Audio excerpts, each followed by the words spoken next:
I don't know if you've ever been in a moment where you've been with some people and something happens, you've been in a group of people and something happens that makes it obvious that there's something going on that you don't know about. There's some backstory, there's some information that you don't have. And so about 20 years ago, I was working on staff at a church in Las Vegas. And this may come as a shock to you, but sometimes churches can be dysfunctional. And so I had one of the craziest things that happened to me at any workplace happened when I was on staff at a church. And so, because honestly, even at their best, churches are still run by people, and people are fallible and they're messy. But at this church, we had a prayer meeting every Tuesday morning at 6 a.m., which was honestly way too early for a prayer meeting for my blood, because I believe that prayer is important. It's incredibly important. I love talking to God, just not at 6 a.m. I'm barely awake. But that 6 a.m. prayer meeting for us as staff members at this church was required. And so we had to be there every Tuesday at 6 a.m. We'd meet for prayer for an hour, and then we'd go to breakfast afterwards and then come back and have our staff meeting. And so we'd always end the prayer meeting by joining hands. And so a group of, there's 7 or 8 pastors. We're down at the front of the sanctuary. We'd join hands and pray together. And if there are other people around, they would join us as well. And so one week we were finishing praying together, and we're standing there, amen. And we let go. And the worship pastor came strolling down the aisle, and he had skipped the prayer meeting that morning, which was kind of his usual thing, is like he didn't like praying at 6 a.m. either, but he always showed up right at the end because he never wanted to miss breakfast. And so he would walk in at the end of the prayer meeting.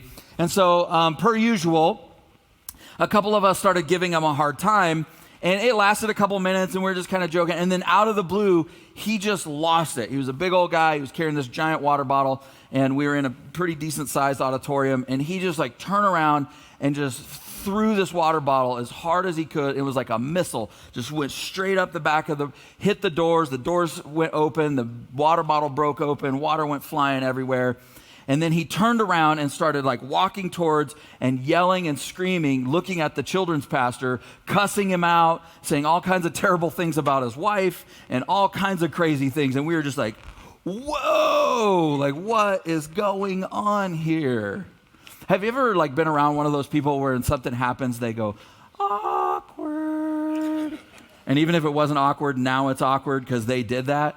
Only this moment was incredibly tense and incredibly awkward. And so I had left my cell phone in my car, and so I knew that there was a closet over there where the ushers worked, and there was a phone in there. And so I kind of inched off to the side, and then I went over there and I called my wife, and I was like, "You're never gonna believe what just happened. Oh my goodness."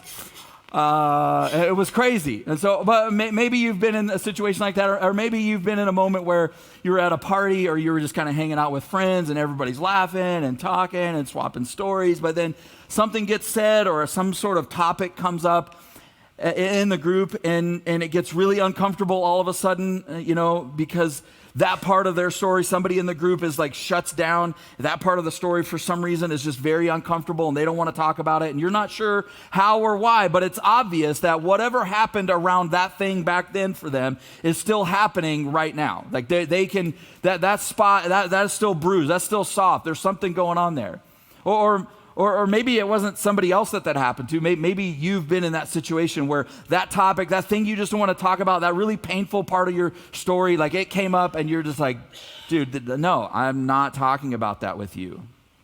So we've been in this series about trust and our trust issues, and talking about what trust is and why it matters and how it works and how do we find trustworthy people. And honestly, if you haven't been here the last couple of weeks, I definitely want to encourage you to go back and find the podcast, to download the app, or you can just stream the podcast wherever you listen to podcasts, and listen to the first couple of weeks, because in some sense, there is these Sundays do stand alone, but also there is a connection to the previous couple of weeks, because we're kind of following a path through this. And so definitely, if you haven't been here, go back and listen.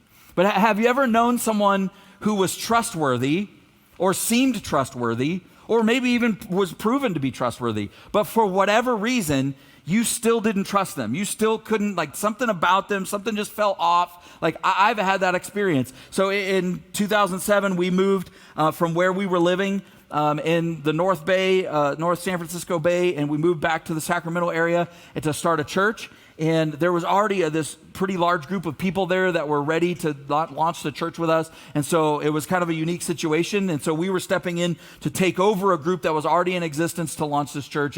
And so there were already some leaders in place because they had been a group already.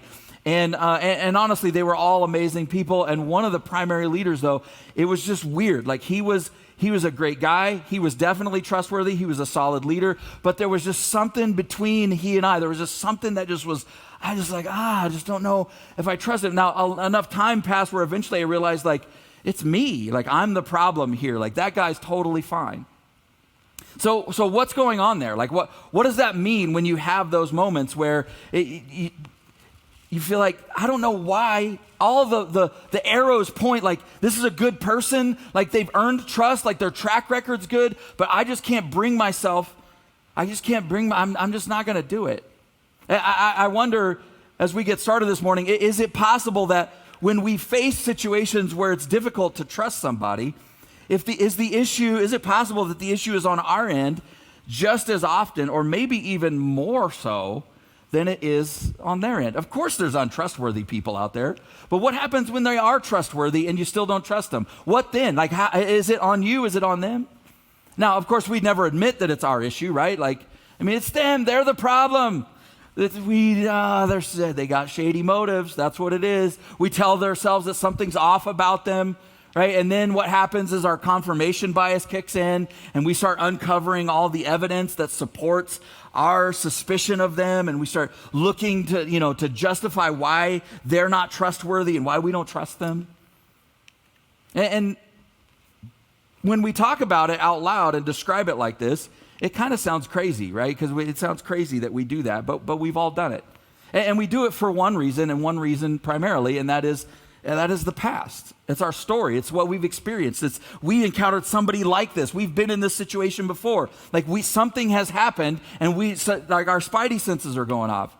And we don't realize it, but we regularly import the pain from our past experiences into our present situation. We all do it. It's something that happens on a regular basis. Our story from back then is driving the story now as our brains connect all these dots and find these patterns and draw these parallels between what happened in the past and what's happening right now in the present. And the truth is, I think when it comes down to it, most of us don't really have trust issues. We have unresolved issues from our past that dress themselves up as trust issues. Now, maybe you're here and you're thinking, and I know if you're a guy, you're probably especially thinking, I don't know, man. Like, this is a little touchy-feely in the past thing, and I got hurt as a kid, and sounds a little bit like psychological mumbo-jumbo. And I mean, everybody's been through hard stuff, right? Everybody's had a hard life. Everybody's been betrayed. Everybody's had their heart broken. But I'm an adult.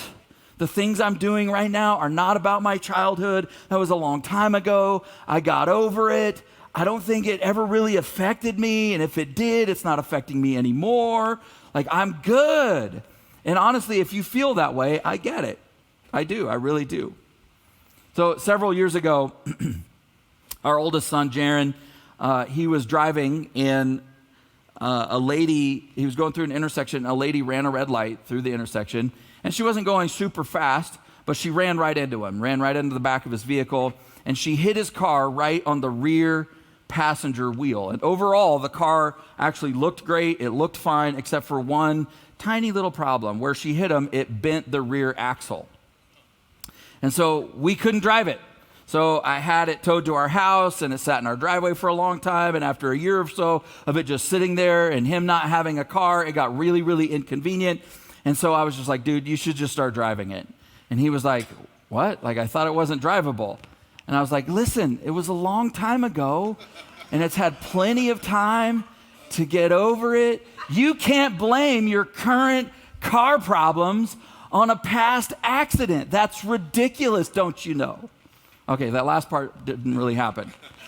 But the point is, it doesn't matter how annoying or ridiculous you and I think it is, until it's repaired, it stays broken, right? Until something gets fixed, it's broken. And here's the deal. You are not a car. But I got bad news. You're far more intricate. You're far more complex. You're far more finely tuned.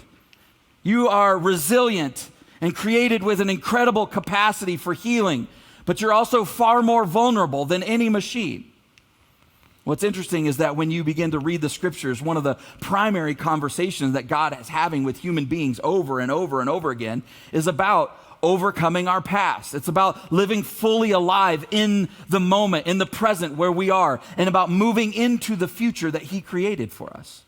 So there's a place in the Old Testament where this guy who was a prophet named Isaiah, and God is talking to his people who are struggling with how do they move forward because they've been in exile, they've been oppressed and enslaved. How do they move forward? And they're so hung up on what has happened to them in the past that they just couldn't get over it. And so they keep repeating the same mistakes over and over and over again. In Isaiah chapter 43, God says this to them in verse 18. God says, forget the former things. Do not dwell on the past. See, I'm doing a new thing. Right now it is springing up, but can you see it? Do you not even perceive it? Do you not even know that it's going on? Now, what God was talking about here is so much bigger than just an individual experience or just interpersonal relationships. It absolutely was. See, we have the benefit of reading this in hindsight and knowing the historical and sort of theological context and the significance. We can see all the giant sweeping storylines that God was unfolding his plan to save humanity. But also, these words were spoken to real people living out their real lives in real time, in real space, just like you and me. See, the great, cosmic, overwhelming, eternal work of God in the world, it's never disconnected from the day-to-day parts of our lives that we're living. It never is. And that's why when you read the scriptures, they talk about things like loving your neighbor as yourself. God talks to us about what we do with our money, and he talks to us about how husbands and wives should treat each other and how kids and parents should relate to one another, what it looks like to be a friend. He talks to us about lying and gossip and envy, about love and forgiveness, and yes, even trust. So in the New Testament, Jesus comes along and the conversation moves from this big, giant, cosmic conversation that God was having in Isaiah to this very specific and personal conversation about you and I and what that means for us. And so right in the middle of talking about how to look at and think about ourselves and one another and how we should approach one another and what we should expect from ourselves and from each other, it says this in 2 Corinthians chapter 5, verse 17. It says, anyone who's in Christ is a brand new creation. Old things have passed away. All things have become new. Now listen, that is 100% absolutely true spiritually. But here's the deal. When you step into relationship with God, it's not just the old and dead spiritual things that are passing away, but it's all things. It's all the parts of your life that you can let go of, that you can be free of. It's all things, which I think pretty much covers all of it. All things are made new. And so in this conversation that God's having with us, he's not telling us to ignore or gloss over or just bury the past. In fact, he's declaring to us that because of Jesus, we can face it, we can heal from it, and we can be free of whatever lies behind us, not just spiritually, but also emotionally and relationally. How we relate to and connect with one another. And so in Philippians chapter 3, this guy Paul, who is, if you know anything about his story, this is perfect that he's writing about this because his background and history, he'd been through so much, and just in terms of the way that he had mistreated people, and then even after he was a follower of Jesus and he became this apostle, he was traveling all around, he had these conflicts with other people that were on his team. And so the Apostle Paul is writing about his past and who he used to be, both the good and the bad. And then he writes this about the life that God is inviting him into and that he's pursuing and the person he's becoming. He says this in Philippians chapter 3. He says, not that I've already obtained all this or that I've already arrived at my goal, but I press on to take hold of that for which Christ Jesus took hold of me. Brothers and sisters, I do not consider myself yet to have taken hold of it, but one thing I do, forgetting what is behind and straining toward what is ahead. I press on toward the goal to win the prize for which God has called me heavenward in Christ Jesus. I know if you've been around church for any length of time, we read that and we only read it in a spiritual context. But remember, the scriptures are written to people in real time, in real place, living real lives. That you are a whole being. You're not just a spiritual being. And so there's almost this sense in what Paul's writing is that life is this endless journey of walking away from our lesser selves and our lesser lives and walking toward our healthier, greater, wholer selves. And I know wholer is not a word, but it is for me today. And this is especially true if you're a follower of Jesus. Jesus was the most emotionally and relationally healthy person who ever lived. And those of us who have stepped into relationship with him and begin to follow him, that should actually be the direction of our life. See, staying loyal to an old version of you, it's not just a betrayal of the current version of you. It's a betrayal of the reality of who you are in Jesus, that you are a new creation, that old things have passed away and everything is new. And so this guy Paul, he's writing, he's like, look, I haven't arrived yet. But while I'm not who I'm going to be, I'm certainly not who I used to be. And honestly, if you read his story, you read through the book of Acts, you can get more of his story. He had all kinds of reasons, good and bad, for why he could just sort of pack it in, stop growing, just sort of coast to the end. He had seen and done incredible things in his life. He had seen and done incredible things in his faith. He had also experienced unspeakable hardship and pain, and betrayal. But it's as if he's like reflecting on all of that and he's going, I only know one thing. I'm not there yet. I'm not finished. I'm not done. See, your past, whatever it is, your past, it's an explanation. It explains you, but it is not an excuse. It may help you understand why you repeat certain patterns. It may help you understand why there's things going on in your heart and life. It may help you understand why you don't trust certain people. It may help you understand why your relationships keep getting broken in the same way, or why you keep ending up in the same ditch. But it's not an excuse. It doesn't excuse us actually moving forward, healing, getting better, growing, overcoming. So I don't know what you're like in your personality. But I am an excuse machine. I don't know. I may have mentioned this before, but when you're a pastor, you don't have excuses. You just have reasons, and they're usually really good reasons and often very spiritual. But I am full of excuses. I'm full of excuses of why I can't. I'm full of excuses of why I didn't. I'm full of excuses of why I won't. And they're really good ones too. I can be very persuasive, you guys. And the person I'm most persuasive with is me.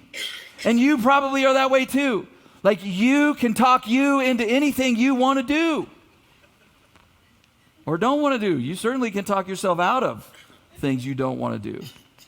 But here's the thing. If we want things to change in our relationships, we actually have to stop making those excuses and admit, like the Apostle Paul, that we haven't arrived there yet. That we still have work to do for us if we're going to live out and live into the new creation that God made you to be, that he made me to be. Notice in the things that he wrote, notice the relationship, the dynamic relationship in what he wrote between our past, present, and future. For instance, in verse 13, he says, brothers and sisters, I do not consider myself yet to have taken hold of it, but one thing I do, forgetting what is behind and straining toward what is ahead. So when he says, I haven't yet taken hold of it, that's a statement about what's true right now in the present. This is what's true of me right now. I haven't yet grabbed a hold of it. And I think that's important because the truth is before you can forget what's behind you, before you can strain for what's ahead, you have to face what's right in front of you right now, what's true about you right now.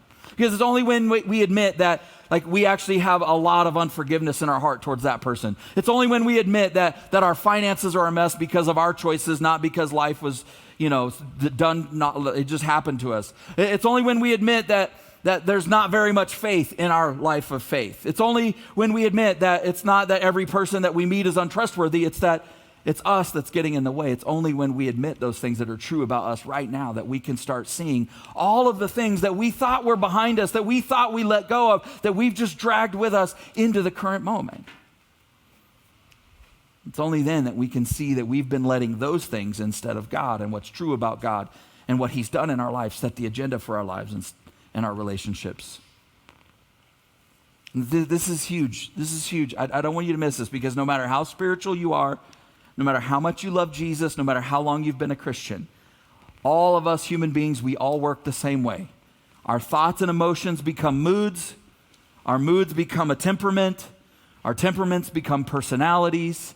And then you wake up one day and you're alone and you're disconnected, or you're untrusting, or you're aloof, or you're whatever it is, fill in the gap. And you go, I just can't help it. This is just the way that I am. Sometimes we even blame God. This is the way God made me. No, it is not. I shared before, one of my favorite things about my wife's grandma. I met my wife when I was 12, and so I grew up, her grandparents were basically my grandparents, because I didn't live anywhere near my grandparents. And so Momo was a huge part of my life, and she was very critical. And so I was talking to her about it one day, and she was just like, look, if God didn't want me to do it, he wouldn't have made me so good at it. And I was like, all right, Momo, that's not quite how that works. The beautiful declaration of the scriptures is that you and I are not stuck in who we've allowed ourselves to become. No matter why or how you ended up where you are, you're not stuck. That you are a new creation. Old things can pass away. All things are being made new. See, I think most of us live in one of two extremes when it comes to our past story. We either are living in it, or we just completely ignore it. Like it's not real, it doesn't exist. And so we lie to ourselves and we say, like, what happened then, it doesn't matter and it's not affecting me now, and everybody else is going, yeah, it is.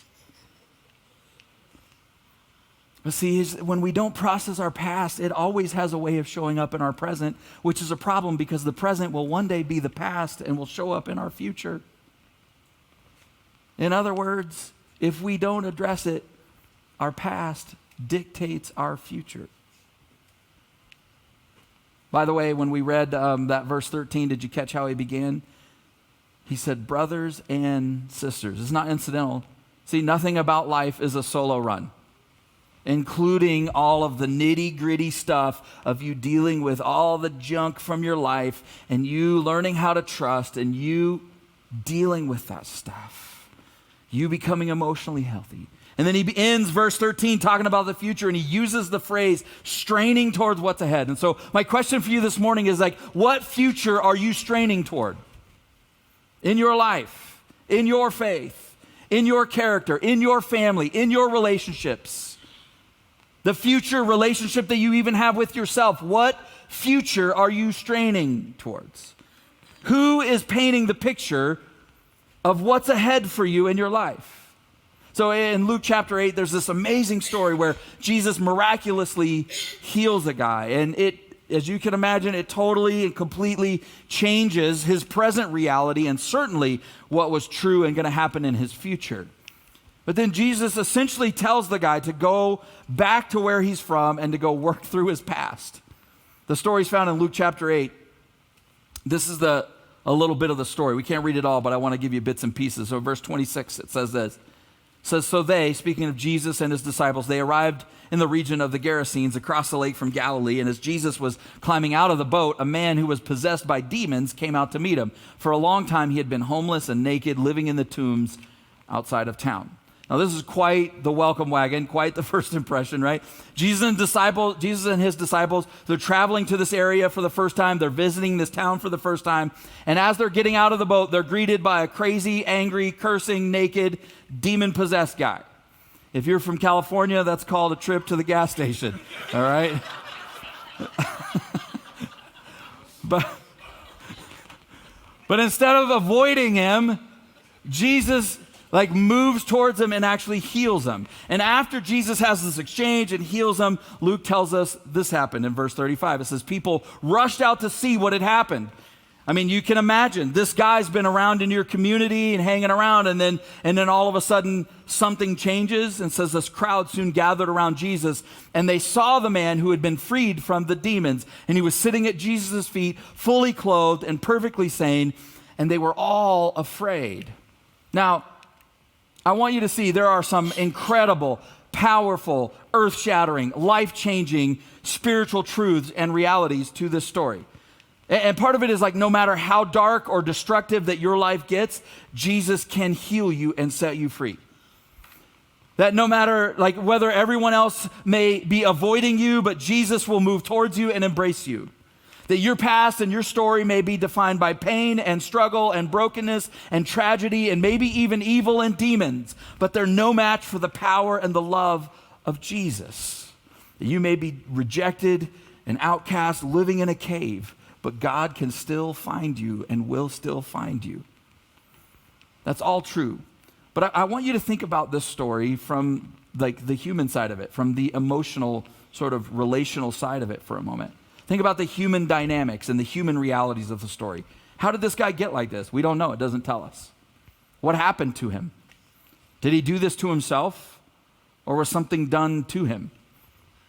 Was he abused? Was he abandoned? He's terrorizing this town, but it's also the town he's from. Did he have family and friends? If so, where are they?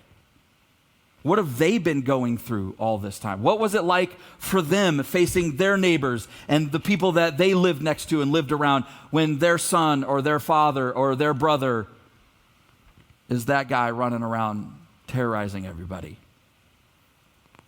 What we do know is that whatever had happened to him back then left him broken and messed up and isolated, and now he's alone and he's out of his mind. And it's been that way for a long, long time. Now, obviously, this is an extreme story. There's nobody here that I don't think that your day-to-day is running around naked and angry and living in a cave. But that's the beauty of the truth of this story, that if God can and will do this for him, that your issues pale in comparison, that God can and will do this for you and me. And so as you can imagine, this guy, after he's healed, he's overwhelmed, and he wants to get out of there. He wants to leave. He's like, Jesus, I just want to go with you. But look at what Jesus wants him to do, what Jesus says to him. Verse 37, it says, Jesus returned to the boat and left, crossing back to the other side of the lake. The man who had been freed from the demons begged to go with him. But Jesus sent him home and said, no. Go back to your family. Go back to your village. Go back to the town. Go and tell them that everything that God has done for you. In other words, I know you want to pretend like it didn't happen, like whatever, like that's not super comfortable. I know you just want to get on with living your life, that what happened to you has stolen enough from you, that you just want to put it behind you, and you want to put that village behind you and those people behind you, and you just want to step into a different life. But the only way to move forward is to go back and do the hard work of working through and dealing with your past and dealing with the people in your past. I wonder how often or how many of us that Jesus is actually telling us to do the same, where we have this incredible experience like this guy. Maybe this is a similar story to you. Maybe like not the evil demons part, but you knew how broken you were, and then you stepped into a relationship with Jesus, and it was just easier to look forward to the future and just go, that part doesn't exist. I just want to cut that off. My life started today. I don't want to go back there. I don't want to talk to those people. I don't want to be a part of that thing. Of course, the question for all of us in this conversation, especially when it pertains to trust, is how do you know if something from your past is short-circuiting your ability to relate to and connect to people and trust people in the present? Well, I think there's actually quite a few different signs that can stick out, but we're only going to talk about one. Okay, I think it's a really big one, and that is the issue of control. Every relationship moves on a pendulum between trust and control. I don't know if you've ever noticed it or if you had this moment, but it's often harder for us to say, I trust you, than it is to say, I love you. Now, I think one of the reasons that we struggle to trust people who are trustworthy is because it means that trusting them means that for us that we have to give up control. And we don't like that. And so in our relationships, we substitute control for trust. But it doesn't work because control and trust have an inverse relationship with one another. And we have all kinds of fancy psychological names for it, and we talk about enmeshment, and we talk about, codependency, and it's just a way for us to try to control people that we love and outcomes and how that relationship is going to go. And I think the truth is, like all of us human beings, we just have a bent towards trying to be controlling because we're fearful and we don't want to get hurt and we want to protect ourselves. But also, the more painful that something has been that you've been through that was out of your control, the more you will try to protect yourself by controlling people and situations, sort of manufacture the outcomes and the direction that you want. And so we pressure and we guilt and we shame and we withdraw and we manipulate to get them to do what we want them to do. We all know people like this. You probably are related to people like this. You maybe were raised by somebody like this. And the thing is often we let ourselves off the hook because we're not as bad as them. But if you were honest this morning, don't tell anybody, just in the quietness of your own heart between you and God, how controlling are you? I know you mask it, right? Because there's certain, you don't want to be the weird, control freak, crazy person. But for reals, how controlling are you? You might actually need to ask the people in your life, if you dare, how controlling am I? And just let them tell you. In my experience, controlling people don't think they're controlling. I think that's the way I am. I think I have issues with control, but I like to tell myself I don't. And the reason I like to tell myself is because I try to control not through authority and assertiveness, is that I'm passive aggressive and I'm persuasive and I can sort of work a room and work people, and I can try to control things through being charming, because, if you know me, you know I'm charming, or funny or whatever, right? Right, babe? Yeah. Your silence, thanks. But it's true. It's true. It's true about me. And here's why this matters, because here's what's at stake. When we try to control instead of trusting people who are trustworthy, it suffocates the relationship, and it eventually pushes that person into acting untrustworthy. The person who was trustworthy will eventually do things that are untrustworthy because you pushed them into it. Because eventually they just go, well, if that's what you're going to think about me, if this is the way you're going to do it, then forget you. I'm going to do what I want to do. And it becomes this self-fulfilling prophecy, this relational doom loop. And so we keep repeating those same patterns and those same habits in relationship after relationship and situation after situation, never able to fully trust, and suffering the consequences, and all the people we love suffering the fallout. Here's the bottom line for you and me this morning. Your ability to trust in the present hinges on your willingness to address the pain of your past. It hinges on you and I giving up trying to take control of the world around us and starting to take responsibility for the world that's inside of us. It's so much easier to control the world out there, or so we think. It's so much more uncomfortable to start trying to deal with the reality of what's going on in the universe of our soul. Can you imagine, just think about in your relationship and your family and the people who are close to you, your workplace, the teams you're on, what would it do for your relationships if the starting point for you was assuming the best of people until they proved you wrong, instead of the other way around? Because most of us do it the other way around.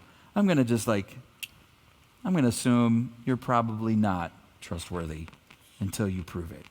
But what if you just assumed the best of people? Can you imagine if your default was to give the people who you're already in relationship with the benefit of the doubt in every circumstance?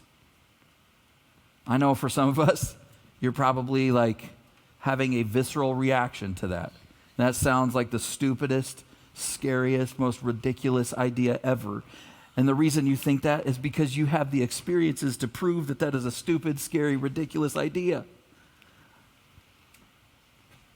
And the moment you hear that, your past and all that stories and all those experiences pokes its head up and gives you all the reasons why you shouldn't do that. And if that's you, that's okay. It just means you got work to do, like I do. Because if we don't, we're the ones who miss out. Because when we try to control things instead of trusting, it often causes us to miss out on the best parts of life. Early in our marriage, when we started trying to have kids, we tried for a few years and it just didn't happen. And we discovered that we were infertile. And so, but not completely. And so we started going to an infertility clinic and doing a whole bunch of different things and jumping through a whole bunch of different hoops and spending tens of thousands of dollars, and had no baby to show for it. And eventually, after just deciding we needed to get off that crazy train and feeling like maybe God was leading us to start adopting, we were super stoked and super gung-ho. And so, but as we got into the adoption process, you quickly find out you have zero control over anything as the adoptive parents. And it is uncomfortable. It is scary. It feels like you're risking your own heart. You're risking tens of thousands of dollars, and it feels like that because you are. The more you try to control it, the less likely it is that you'll go down that path. And so we actually started the journey with a whole bunch of couples, but there were only a few of us that finished and actually adopted kids. And the number one reason why is because at some point, the level of just it being out of your hands and out of your control overwhelms you. And people are like, it's too much. I can't do it. I'm out. I don't want to risk that money. I don't want to have my heart broken. We've already been through too much. And honestly, I get it. But I look at my 4 kids, and I look at what we went through to get them. And raising kids with this lady right here has been the best thing that's ever happened to me. And I could have missed it just because I couldn't control it. I want it to be a sure thing. And we had situations that came together and then fell apart. It was painful. But I would have missed out on it. See, every time we try to control instead of trust, we miss out on the beauty and the reality of the life God is inviting us into. Earlier when we read those verses from Philippians, 2 different times in those 3 verses, the Apostle Paul uses the phrase, I press on. He says, I haven't arrived yet, but I press on. He said, forgetting what's behind, I press on toward what's ahead. And the language that he uses there in that phrase, press on, it means to pursue with energy and passion and tenacity. I love that. Because you're going to put energy and passion and tenacity into all kinds of pursuits in your life. But how much of that energy and passion and tenacity have you put towards getting over your trust issues? How much of that energy and passion and tenacity have you put towards healing your past? How much of that energy, passion, and tenacity have you put to growing in your faith and trusting God more? What are the unresolved parts of your story that make you suspicious of trustworthy people in your life? And what are you going to do about it? Press on. Grow. Don't stay stuck. Don't use your age or your gender or whatever as an excuse for you to stay the way that you are. You can grow, you can heal, you can get better. Because until it's repaired, it's going to stay broken. Would you pray with me? South Hills Church, I just want to take a moment and say thank you for watching our service online. Whether you're watching it for the first time or you're watching it again because you enjoyed the service so much from the weekend, I'd like to take a moment and dive into our giving.